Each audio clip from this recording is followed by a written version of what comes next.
नमः संस्कृताय। बच्चों, आज हम कक्षा 10 के संस्कृत के व्याकरण भाग से अध्याय 6 प्रत्यय के बारे में चर्चा करेंगे। इसके पहले विभक्त एवं कारक के बारे में बताया जा चुका है। तो आज हम देखेंगे प्रत्यय, संस्कृत में प्रत्यय क्या है, इसके भेद कितने होते हैं। तो सबसे पहले प्रत्यय है क्या? तो प्रतीयते विधीयते अनेन इति प्रत्यय, जैसा कि लिखा गया है कि प्रतीयते विधीयते अनेन इति प्रत्यय, अर्थात जो शब्दांश संज्ञा, सर्वनाम और क्रिया आदि के अंत में लग कर, कहाँ शब्दांश, संज्ञा, सर्वनाम और क्रिया आदि के अंत में लग कर अर्थ में परिवर्तन कर देते हैं, वह प्रत्यय कहलाता है। जो शब्दांश, संज्ञा, सर्वनाम और क्रिया आदि के अंत में लगते हैं, जो शब्दांश, शब्द के जो अंश होते हैं थोड़े से, जो शब्दांश, संज्ञा, सर्वनाम और क्रिया आदि के अंत में लग करके, कहाँ संज्ञा, सर्वनाम और क्रिया आदि के अंत में लग करके अर्थ में परिवर्तन कर देते हैं, वह प्रत्यय कहलाते हैं। तो जो शब्दांश, संज्ञा, सर्वनाम और क्रिया आदि के अंत में लग करके अर्थ में परिवर्तन कर देते हैं, वो प्रत्यय कहलाते हैं। अभी देखते हैं प्रत्यय के भेद। तो बच्चों, प्रत्यय के दो भेद बताए गए, कृत प्रत्यय और तद्धित प्रत्यय। कृत प्रत्यय, जो प्रत्यय क्रिया से विधान किए जाते हैं, कृत प्रत्यय, उनका विधान क्रिया से होता है, वो कृत प्रत्यय होते हैं। और तद्धित प्रत्यय, जो प्रत्यय शब्दों में जोड़े जाते हैं, उन्हें तद्धित प्रत्यय कहते हैं। जो क्रिया से जिनका विधान होता है वो कृत प्रत्यय, और जो प्रत्यय शब्दों में जोड़े जाते हैं उन्हें तद्धित प्रत्यय। तो ये दो भेद हैं इसके। आगे हम देखते हैं भूतकाल के कृत प्रत्यय। कुछ भूतकाल के जो कृत प्रत्यय हैं वो कौन से? कत और कतोत। कत और कतोत। कत का ता और कतोत का तवत शेष रहता है। और ये दोनों प्रत्यय जो हैं समाप्ति बोधक प्रत्यय हैं। ये दोनों प्रत्यय कत और कतोत ये समाप्ति बोधक प्रत्यय के रूप में जाने जाते हैं। ये भूतकाल के प्रत्यय हैं। अच्छा, अलग अलग काल के अलग अलग प्रत्यय हैं। तो इस तरह से कत प्रत्यय, कतोत प्रत्यय, कत का ता और कतोत का तवत, यही शेष रहता है। ये दोनों प्रत्यय समाप्ति बोधक प्रत्यय होते हैं। हम देखते हैं कुछ प्रत्ययों से कत प्रत्यय के कत प्रत्यय हैं, नीचे दिए जा रहे हैं, देखें इन्हें।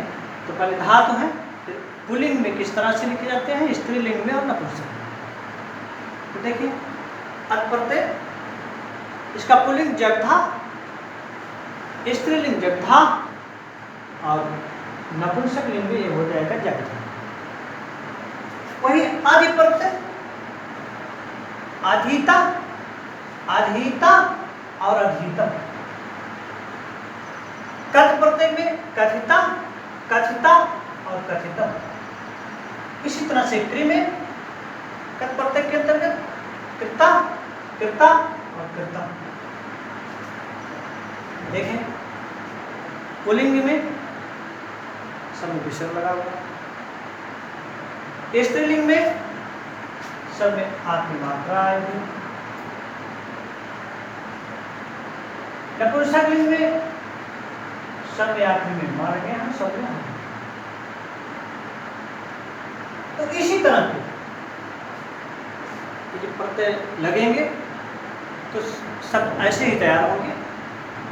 जैसे देखा आपने, आधे में कट प्रत्यय लगा हुआ अधिता, पुल्लिंग में पुल्लिंग शब्द अधिता, और अधि लगा करके अधि में कट लगा हुआ प्रत्यय अधिता जो है ये स्त्रीलिंग है। अधितम ये नपुंसकलिंग है, कट प्रत्यय का प्रयोग किया गया है। इसी तरह से हम पहचाने कथिता, तो कट प्रत्यय लगा हुआ है लेकिन ये पुल्लिंग है। कथिता कट प्रत्यय लगा हुआ है लेकिन ये क्या है, स्त्रीलिंग है।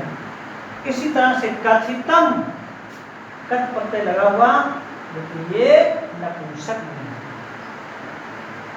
क्री प्रत्यय, क्रीधात ये सब धातु हैं। क्रीधात कट प्रत्यय लगा हुआ कृता, ये शब्द जो है ये पुल्लिंग है। कृता कट प्रत्यय है और पुल्लिंग का शब्द है। कृता कट प्रत्यय है लेकिन ये स्त्रीलिंग का है।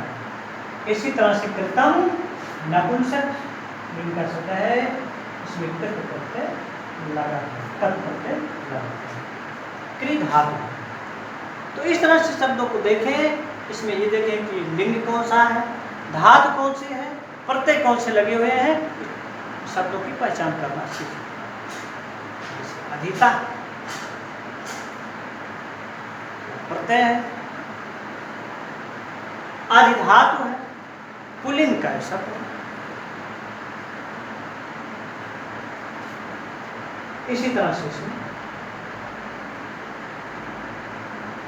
ये सब क्रियाएं हैं। बच्चों ध्यान दें कि ये सब जो है क्रियाएं हैं,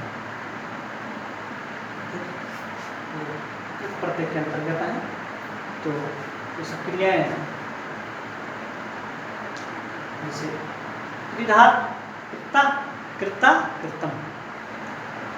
इसमें यही पहचाना है कि लिंग कौन से होंगे, किस लिंग में कैसा शब्द बनेगा, धातु कौन सी है, लिंग कौन से हैं और कौन से प्रत्यय लगे। जैसे कृता में क्रीधात है और कट प्रत्यय है और पुल्लिंग का ये शब्द है, क्रिया क्रिया क्रियात्मक शब्द है। इसी तरह से स्त्रीलिंग का कट प्रत्यय लगा हुआ है, क्रीधातु है, स्त्रीलिंग का क्रियात्मक शब्द है। इसी तरह से नपुंसकलिंग का कृतम नपुंसकलिंग का शब्द है, क्रियात्मक है, और क्रीधातु कट प्रत्यय। इसी तरह के कुछ और प्रत्ययों को देखें, कत्वत प्रत्यय देखें।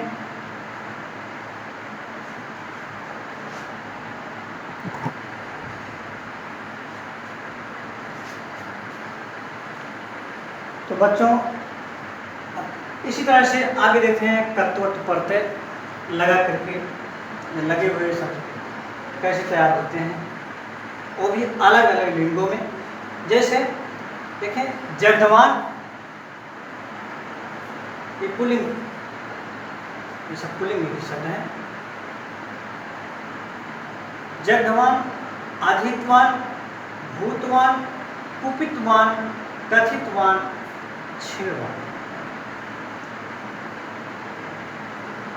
और इसी तरह से यदि उसमें जगदेवती यहावान था, यहावती है, अधितवती जान जाएंगे स्त्रीलिंग का है, तत्वत प्रत्यय लगा हुआ है, भूतवती स्त्रीलिंग का शब्द है, कत्वत प्रत्यय लगा हुआ है, कृत प्रत्यय के अंतर्गत,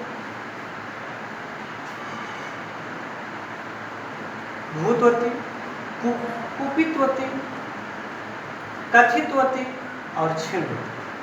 देखें इस सब में वती वती लगा है और यहाँ वान लगा है, वान लगा है, इसमें भी वान लगा है, इसमें भी वान लगा है, इसमें भी वान, इसमें। तो ये सब पुल्लिंग के हैं। स्त्रीलिंग सब में वती लगे हुए हैं।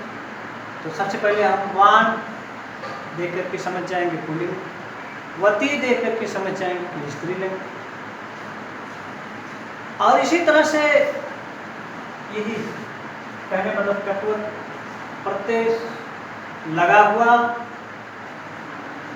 जब ये नपुंसक लिंग बनता है तो यही जहाँ जगवान और स्त्रीलिंग में जग होती, वही नपुंसक लिंग में आ जाएगा जगवत, यानी जगवत, अधितवत, भूतवत, कुपितवत, कथितवत, क्षीणवत। इन सब में वत वत लगे हुए हैं और ये क्या है नपुंसक। वही वती वती लगे हुए सब स्त्रीलिंग, वान लगे हुए पुल्लिंग। लेकिन इन सब में कौन सा प्रत्यय है कत्वत, कौन सा प्रत्यय है कत्वत। और कत्वत प्रत्यय का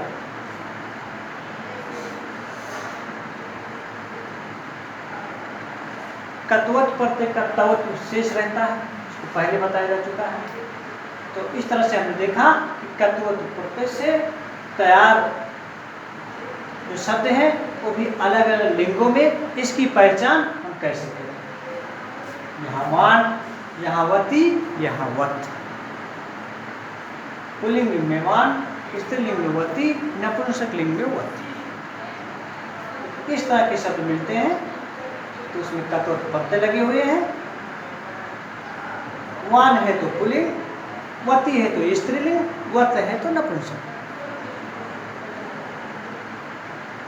कुछ और भी प्रत्यय हैं जो कि अगले वीडियो में बताएंगे।